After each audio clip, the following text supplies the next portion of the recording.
What is going on, every week? Back at it again. Another episode, you know what I'm saying? Double upload today. I beat another video by JDAWG, since I like the last one so much. Somebody told me I should check out the 2003 1-2 video.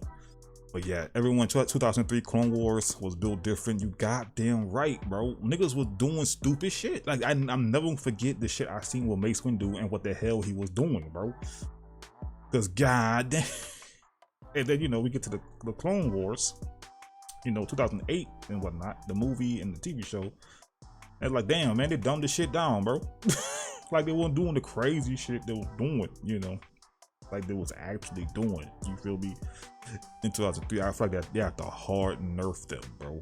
Cause who gonna stop? Like, if they was doing all of that shit and that, bro, who gonna stop them, bro? I'm surprised the war lasted that long to begin with. If they was gonna move like that, you feel me? But yeah, everybody, no. 2003 Clone Wars, niggas have to go. Yeah, Grievous, oh my god, why did bro, Grievous, oh my god, Grievous. That's one of the things I hate with how they treat his character, bro.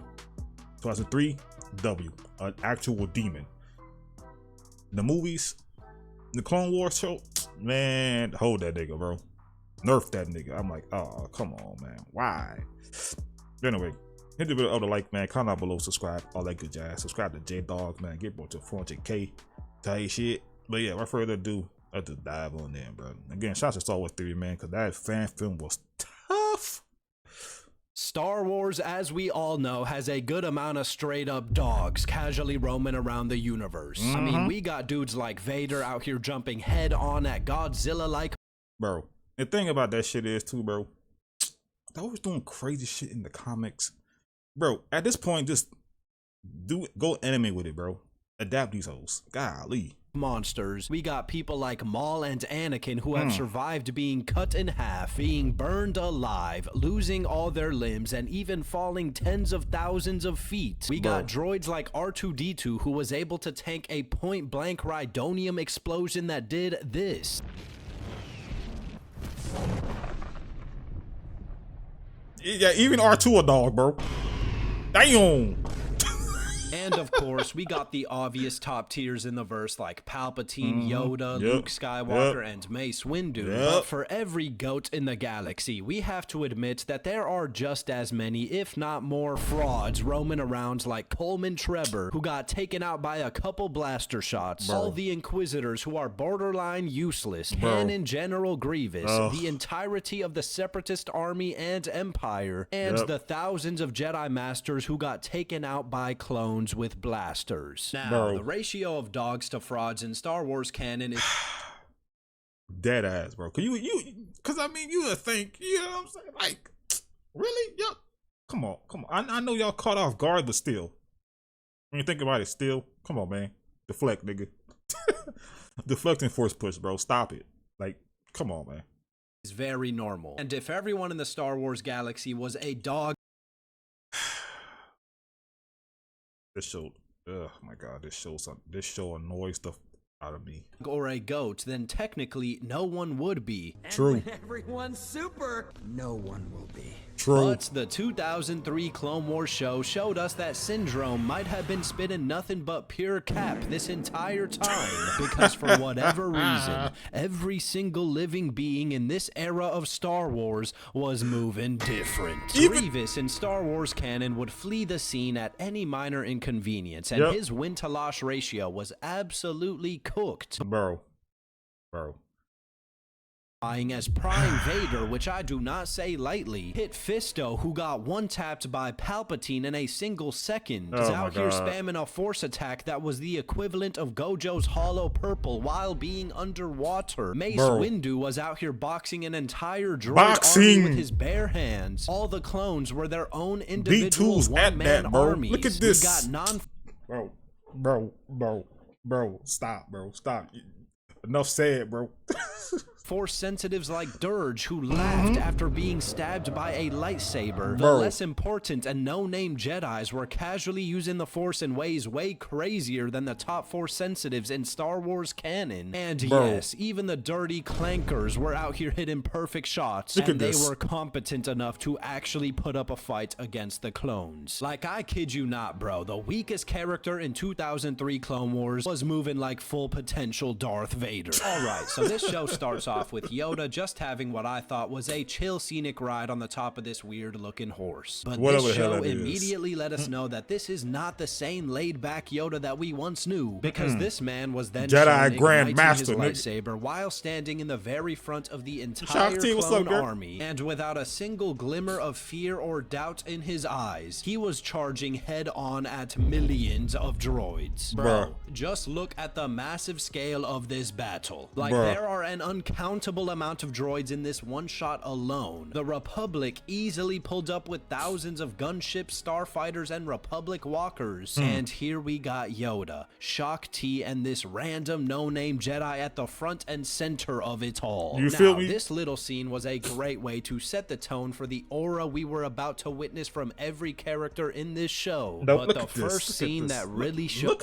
Look how high they jumped from, bro. Look at that. About to witness from every character in this show. Oh my god, but no the parachute. First scene that really showed the levels at which these dudes were moving was the first ARC Troopers mission. So the Republic pulled up on this separatist planet with Kenobi in charge of a fleet of genuinely tens of thousands of gunships. And as these— they was moving different in this, bro. Look at— oh my god, gunships are all pulling up together. Kenobi commands only one of them, full of a team of ARC troopers to go on their own solo mission. Now, as they're on their way into the enemy's backline, this random B-1 battle droid runs up a flight of stairs to the top of a skyscraper. He aims a literal rocket launcher at a flying gunship, which is most likely being piloted by the single best clone pilot in the Republic Army. He hits them with the quick Roger as he shoots. And he ended up hitting them out the sky with one single shot and perfect precision. Yeah.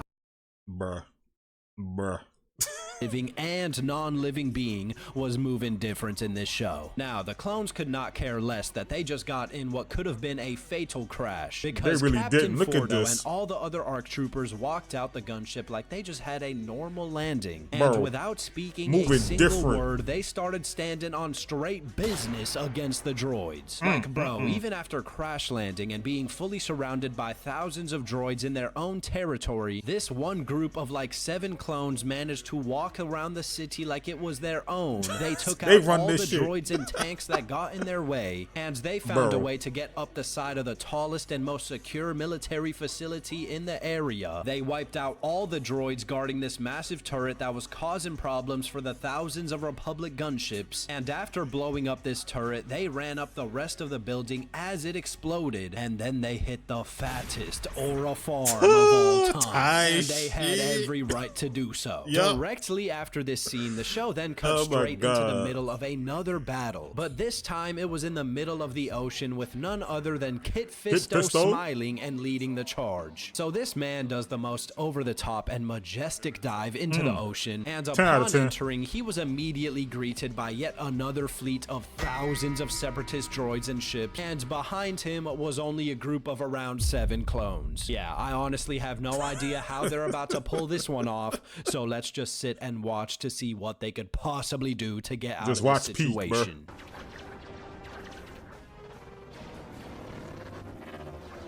Oh my god. Oh my goodness, bro. Kit Fisto, I just want to formally apologize for ever doubting you. Yeah, so after this man cut an entire ship in half, he then started using the Force to push all the droids off their little fighter jets, and as he was doing this, one of the other ships decided to shoot rockets at him, but Kit Fisto simply deflected all the rockets right at the other fighters. The Separatist army saw how crazy he was moving though, and they brought out and shot him with a literal mini underwater Death Star ray gun, which Kit Fisto was able to dodge, but unfortunately the beam continued forward and blew up a whole Republic Venator into smithereens. Fisto, as the dog that he is, swam directly at this thing, and he easily blocked every beam that came his way. He then created his own underwater version of— bro, Bro.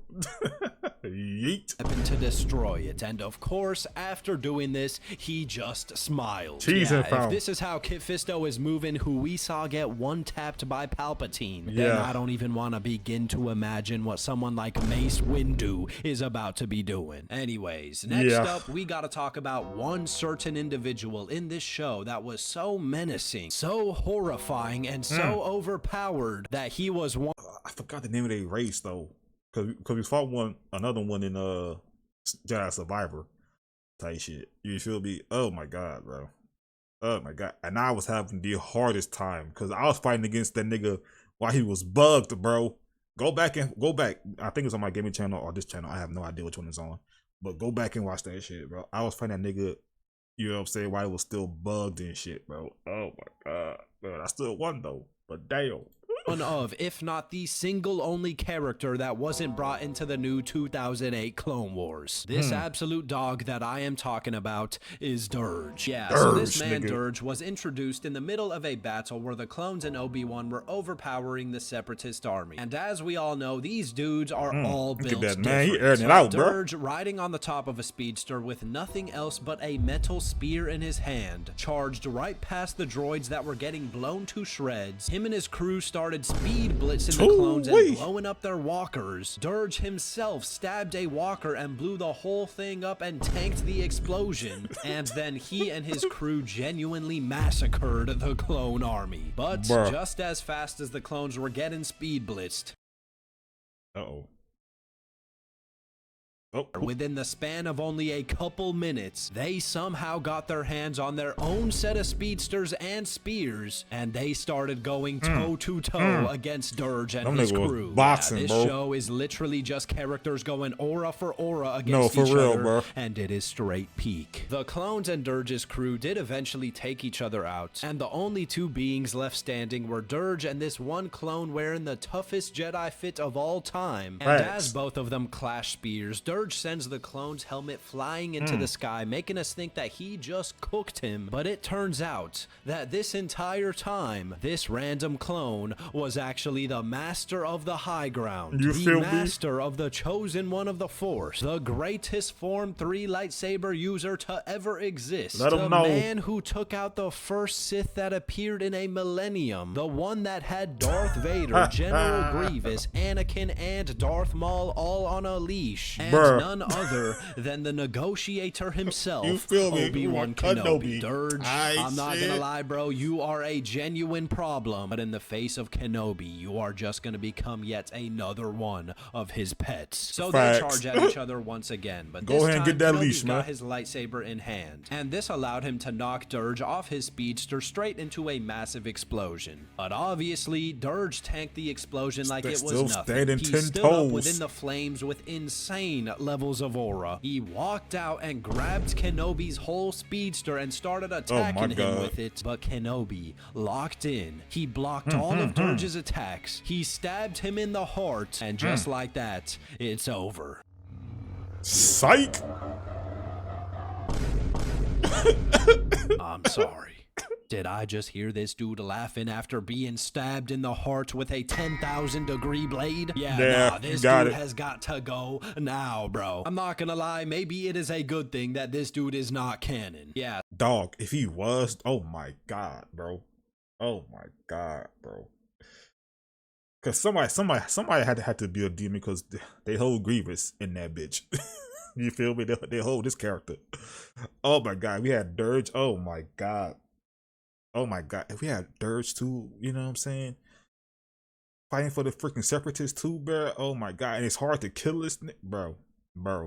So after tanking a lightsaber to the chest, Durge pieced up Kenobi with the nastiest combo that had him laid out flat on the floor, and he then shot thousands of metal shards at Kenobi, but Kenobi blocked them easily with the Force. He then tried shooting flames, but Kenobi blocked it with ease once again, and I don't know if this dude had a whole GTA loadout equipped, or a fully stacked Fortnite Chapter 15 Season 40 type of inventory with the most random assortment of weapons, because he started throwing throwing random attacks at Kenobi, meanwhile still having the lightsaber impaled in his body. Don't give a Kenobi, damn. the supposed best defensive fighter in the Jedi Order, took control of his lightsaber and started attacking Durge like crazy with nothing but pure hatred on his face. And after only a couple seconds, Kenobi cut off Durge's arm and then cut him fully in half in the exact same way he did Maul back in the Phantom Menace. Kenobi, after doing this, had no reaction whatsoever, and he sped off like it was just another casual day at work for him. And y'all might be thinking that now Durge has finally got to be dead, right? Yeah, nah. Durge fully healed within a couple minutes, and even though he just got packed up in a 1v1, he pulled up on Kenobi once again. Run it back. But this time, Kenobi wasn't squatted up with random clones. He was squatted up with the entirety of the elite ARC Trooper squad. Yeah, so Durge came flying through a window, and within a millisecond of entering the room, every single clone in the vicinity started blasting with every piece of artillery at their disposal. And before the broken glass from the windows could even hit the ground, Durge was already 6 feet under. And even though the clones had no idea how durable Durge was, they continued blasting at him and even shot him with a whole rocket launcher to make sure he was fully erased from existence. As this went down, Kenobi just sat watching without a single ounce of expression on his face, as if this was just normal behavior from the clones. And as the clones go to check on Durge's body, he attacks them with his tentacles and pops out the smoke looking 3 times bigger than before. And he then starts going insane, attacking everyone in the room. He fully consumes Kenobi within his body, but just as he's about to take out the GOAT Captain Fordo, Kenobi clutches up and uses the Force to blow up Durge's body from within and turned him into nothing but straight puddles of slime scattered around the room. Yeah, this still somehow wasn't enough to kill Durge, because as Kenobi picks up Durge's empty helmet, we see his puddled remains moving off screen, which means he can literally fully regenerate from a drop of blood. But unfortunately, this was the first and last time Durge ever got any screen time. But for the sake of the Star Wars galaxy, it's probably for the best. Alright, next we gotta talk about Mace Windu, who was already moving absurdly different in Star Wars canon, but this show somehow found a way to increase this man's aura, strength, and abilities tenfold. So the scene starts with Mace Windu fighting an army. This is all B2s, bro.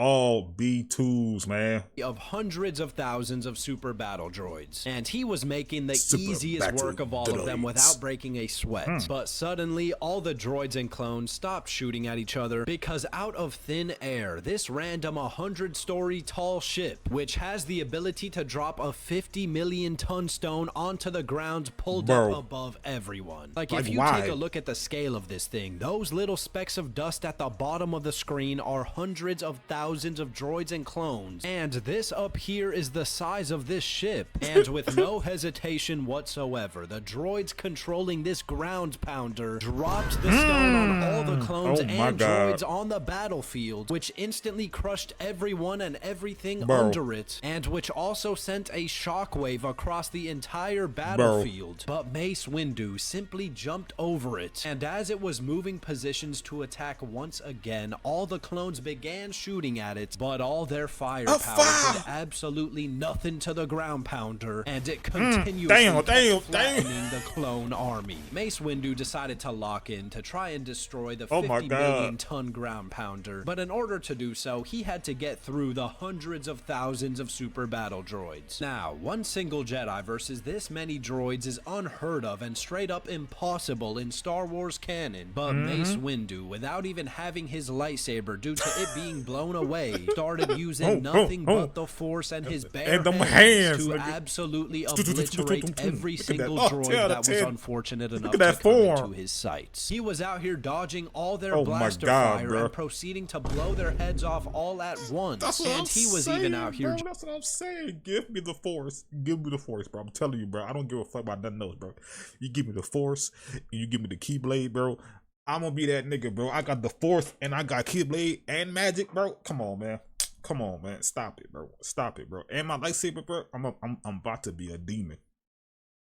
just straight flexing and aura farming shit, by bro. removing every bolt and mechanical parts from their bodies, which requires insane amounts of precision. That's now, what I'm as saying. he's out there eviscerating them all, the ground pounder kept attacking and sending shockwaves across the battlefield, but as Mace Windu was sent flying by one of the shockwaves, he came across his purple lightsaber, and from this moment forward, I knew there was no hope for the Separatist army. Right after receiving his lightsaber, Mace Windu seemed to actually lock in for real and stopped messing around, because when the next shockwave came from the ground pounder, he did not dodge it like last time. He instead stood there unfazed and blocked it with the force like it was a simple gust of wind coming at him. He then sprinted and jumped 90 stories into the air and cut into the ground pounder. He took out all the droids inside, blew it up from within, and then proceeded to literally fly to this random kid and legit fly. Go down. Legit yeah, I'm not fly, even trolling, bro. Even though everyone in this show was moving crazy, Mace Windu is still somehow in a league of his own. Bro. Now, next we gotta talk about the straight hands that Anakin. Oh my god, bro! This show was just straight cinema, bro.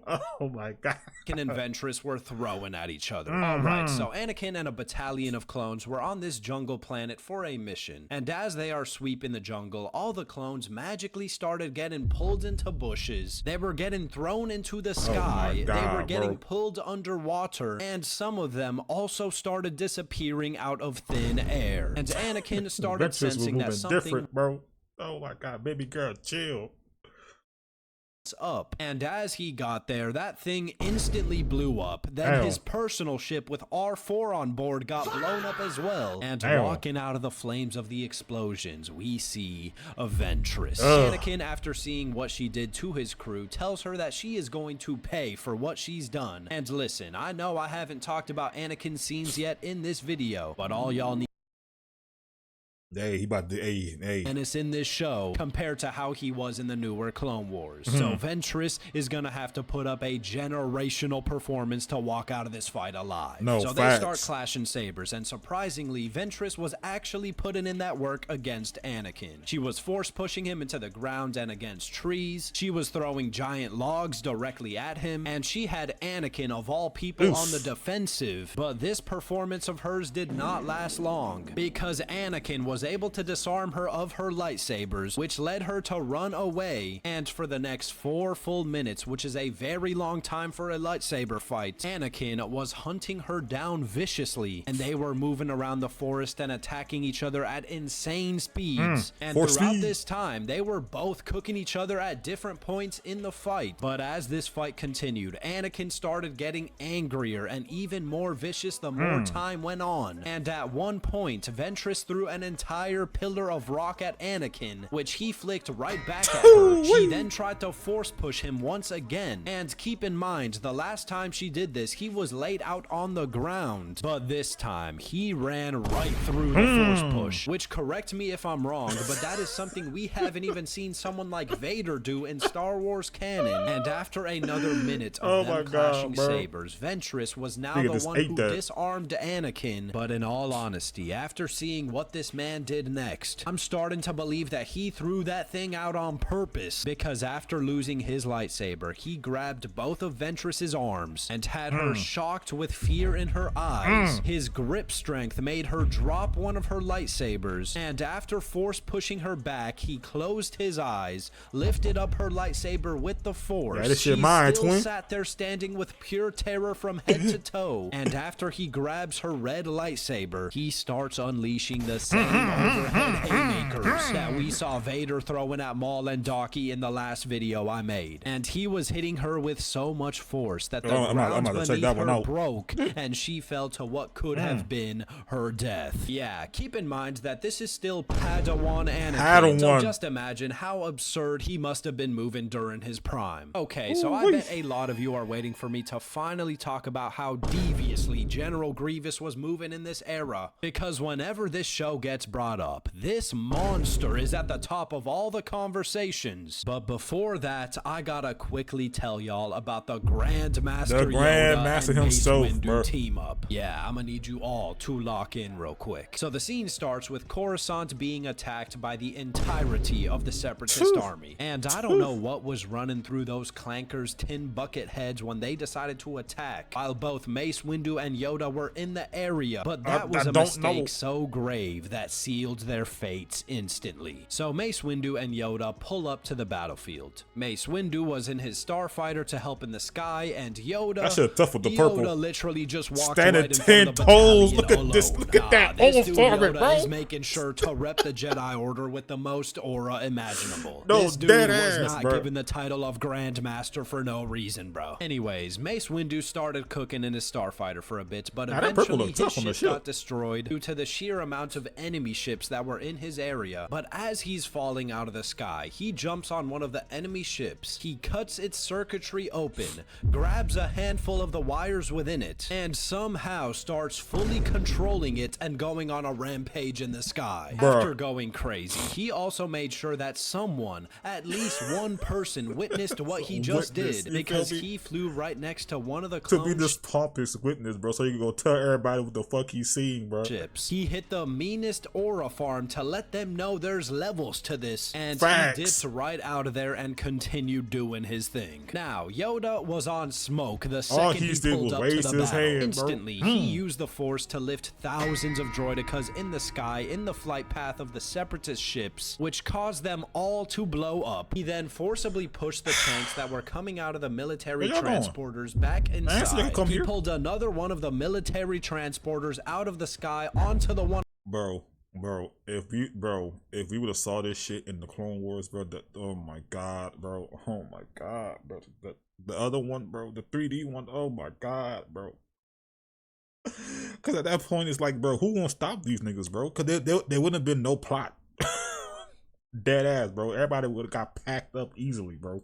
On the ground, and then he did the exact same thing to two others that were in the sky, and he dashed right out of there onto the next battlefield. After Mace Windu and Yoda did their thing, they then started fighting together, and bro. I think we all know how that went down for the droids. These two teaming up together is something I wouldn't even wish on Palpatine. Now, of all the characters in 2003 Clone Wars, all of which have been on an insane type of timing, the one abomination who still found a way to stand out and be built even more different than the rest was the one who the Force itself cast aside, the one whose presence was so cold that it sent shivers down the spines of Jedi Masters, and the demon that wore the pure white clothing of the angels was the Kaleesh Collector, General Grievous. The Metal Angel himself. The Separatist army had a group of like 7 Jedi made up of Ki-Adi-Mundi, Shakti, my wife, Shaggy, and a couple other random.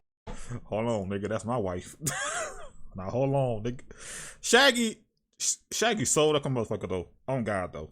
Randoms fully surrounded, and they were ordered to stop shooting at the Jedi, even though they would have most likely fully wiped them out, simply because General Grievous wanted to hunt them down himself. Crazy work, bro. Pulling out a surprise attack on the Jedi because 2008 General Grievous not doing that, bro. Hey, bro, no, stop.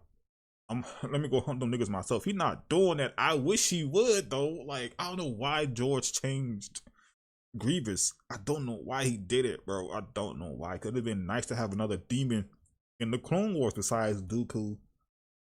You know, just having Dooku. You know what I'm saying? We got Grievous, then when Maul and Asajj would have came in, that would have been clutch on side with Ventress. You know what I'm saying? We had more demons than and God forbid, Durge. Oh, Lord have mercy.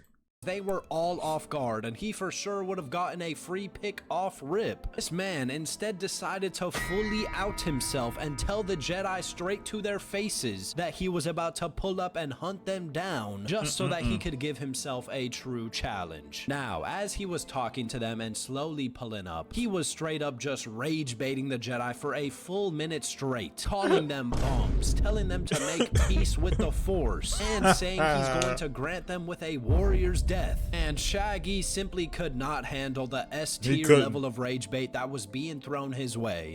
He ran right outside thinking he was actually gonna do something to shut up Grievous. But the second the light of the sun hit this man's head, the 2-ton fully cybernetic being made of pure Durasteel fell from the heavens and flattened him out of reality itself. And as this dude had multiple Jedi Masters who are a part of the Jedi High Council frozen in pure terror, he instantly disappeared. Like the 3 of them are there. Quickly took a defensive formation, but Grievous like 3 of them are there, bro. 3, not and 1. He jumped directly in the center of all the Jedi. He started swinging his lightsaber and overpowering all of them. Holes. He dodged Ki-Adi-Mundi's force push. He let go of his lightsaber mid-swing to throw off the Jedi that swung on him, which is basically like using the forbidden Trokata technique, and made easy work of him with this. Then he grabbed bro over here by the face and slammed his head flat onto the ground, decapitating him. And then he proceeded to literally one-tap Ki-Adi-Mundi and Shock T back to back to back. Ki-Adi was the only one of them that got up though, and Grievous started attacking him with 3 lightsabers, one of which was held by his foot. And as all hope seemed to be lost, and with Ki-Adi about to get slimed out, Captain Fordo and the ARC troopers came in clutch and started blasting on sight. And General Grievous, who we just saw solo a group of 7 Jedi Masters, started running for his life. Bro, these dudes alone make Order 66 fully believable. I don't even blame the Jedi anymore for getting no-diffed by some clones. Now, sometime later, Grievous pulled up directly in the heart of Coruscant to try and capture Palpatine. And to describe what went down very briefly, Grievous was literally just terrorizing the clones, and after chasing down Shock T and some other Jedi for a while, he cooked them all one by one and got a hold of Palpatine. And just as he's about to leave the planet, Mace Windu pulls up out of nowhere and crushes his heart, which was protected by pure Durasteel, which is one of the strongest metals in all of Star Wars. And off that 1-second encounter that Grievous had with Mace Windu, he was from this moment forward forever nerfed to the ground so badly, to the point where he became a fraudulent bum for the rest of his canon run in Star Wars. Yeah, I'm not gonna lie, bro, everyone in this show was a different breed. Guys, if you enjoyed this video, please subscribe to your boy. Oh my god, I gotta check this one out too, bro, because oh my god, bro. Oh man, W video J. Oh my god, bro. Everybody was a goddamn demon, bro. Every single one. Cinema peak. Oh my god, I'm just so mad how they did Grievous though, man. Like they really hold that nigga, bro. He could have really been like a menace in like the whole TV show, bro. Damn, bro. And Durge, like they were like, nah, we can't bring Durge back. Nigga hard to kill, we can't bring him back. Lord have mercy. Cause man, cause like nigga was fucking. Look, I don't know how Cal did it. You feel me? They must have nerfed their biology and shit in the canon. Cause like I don't know how the hell Cal kill that other nigga, bro. What was his name? Oh my god. What the fuck was his name? I forgot his name. Ravis? I think it was Ravis. Yeah, Ravis. Yeah. I think it was Ravis. Yeah. My god, bruh. But not 2003. Yeah, different, ignorant, peak cinema, dead ass. That's all I gotta say about that, bruh. Then with the Samurai Jack art style too, tough. Anyway, thank you guys for watching. Again, if you guys enjoyed this reaction, hit the video up with a like, comment down below, subscribe, all that good jazz, man. Subscribe to JDAWG, man. Get bro to 400K, putting in the work. But again, love y'all. Thanks for watching, and I'll see y'all the next one. Peace.